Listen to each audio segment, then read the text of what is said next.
తరపున జెండా పట్టుకుని పోరాటం చేస్తూ ఉన్న పార్టీ ఒక్క వైఎస్ఆర్ కాంగ్రెస్ పార్టీ మాత్రమే. మిమ్మల్ని అందరినీ కూడా ప్రోత్సహిస్తూ జేపీకి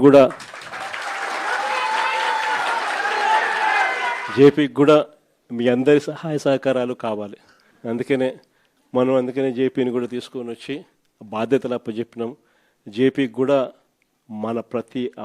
మనలోని ప్రతి కార్యకర్త కూడా జేపీని కూడా మన సొంత కుటుంబ సభ్యునిగా భావిస్తూ మనం అందరం కూడా తోడ్పాటు ఇస్తేనే తాను కూడా గట్టిగా నిలదొక్కుంటుంది.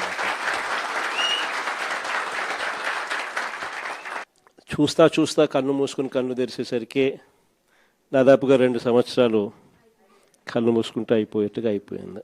మొత్తానికి 5 బడ్జెట్లు ప్రవేశపెట్టే అవకాశం రాష్ట్ర ప్రభుత్వానికి ఉంటుంది. అందులో 2 అయిపోయినాయి. 3వది ఇప్పుడు ఫిబ్రవరి చివరిలోనో మార్చిలోనో 3వ బడ్జెట్ ప్రవేశపెడతారు. దాని తర్వాత ఇంకా మిగిలి ఉండేది 2. ఇక్కడ నుంచి ఒక 3 సంవత్సరాలు. ఆ 3 సంవత్సరాల్లో 1.5 సంవత్సరం పోతే దాని తర్వాత నా పాదయాత్ర కూడా స్టార్ట్ అయిపోతుంది.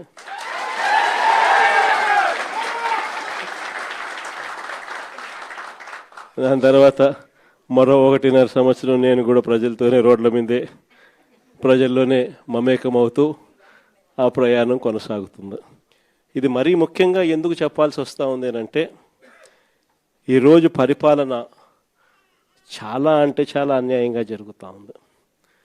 రెడ్ బుక్ రాజ్యాంగంతో ఎక్కడా కూడా ఎవరినైనా కూడా ఏమంటే అది నేను చేసేయచ్చు అని ఖండకావరంతో ఈరోజు పరిపాలన సాగిస్తూ ఉన్నారు. పాలనంతా కూడా అబద్ధాలు, మోసాలు.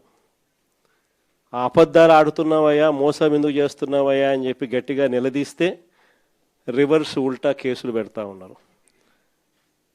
పోలీసులను పంపిస్తూ ఉన్నారు. పోలీసు వ్యవస్థ ఎప్పుడు చూడని విధంగా దుర్వినియోగం అయిపోయిన పరిస్థితులు మొట్టమొదటిసారిగా చూస్తూ ఉన్నాం. ఇవన్నీ కూడా ఈరోజు మనకు కనిపిస్తూ ఉన్నాయి. మరోవైపున పాలన ఎలా సాగుతూ ఉందని ఒకసారి చూస్తే పాలనలో ప్రతి ఇంట్లో కూడా ఈరోజు చర్చనీయాంశంగానే ఉంది.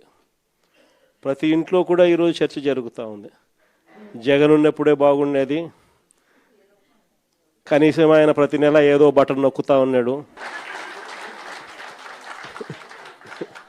ఖచ్చితంగా మాట చెప్పినాడు, మాట ప్రకారం నిలబడ్డాడు. ఈరోజు జగన్ పోయాడు, చంద్రబాబు నాయుడు ఏమో బిర్యానీ పెడతానని మోసం చేశాడు, ఉన్న పలావు పోయింది, ఇప్పుడు బిర్యానీ కూడా పోయింది అని చెప్పి ఈరోజు ప్రతి ఇంట్లో కూడా చర్చనీయాంశం జరుగుతూ ఉంది. ఈరోజు నిజంగానే ప్రతి ఇంట్లో కూడా పోలికను చూస్తూ ఉన్నారు. ఆ రోజు ఇదే రాష్ట్రం, ఇదే బడ్జెట్, ఇదే పరిస్థితుల్లో అప్పుడు ఇంకా దారుణమైన పరిస్థితులు, కోవిడ్ వచ్చి 2 సంవత్సరాలు అతి దారుణమైన పరిస్థితులు ఉన్నప్పటికీ కూడా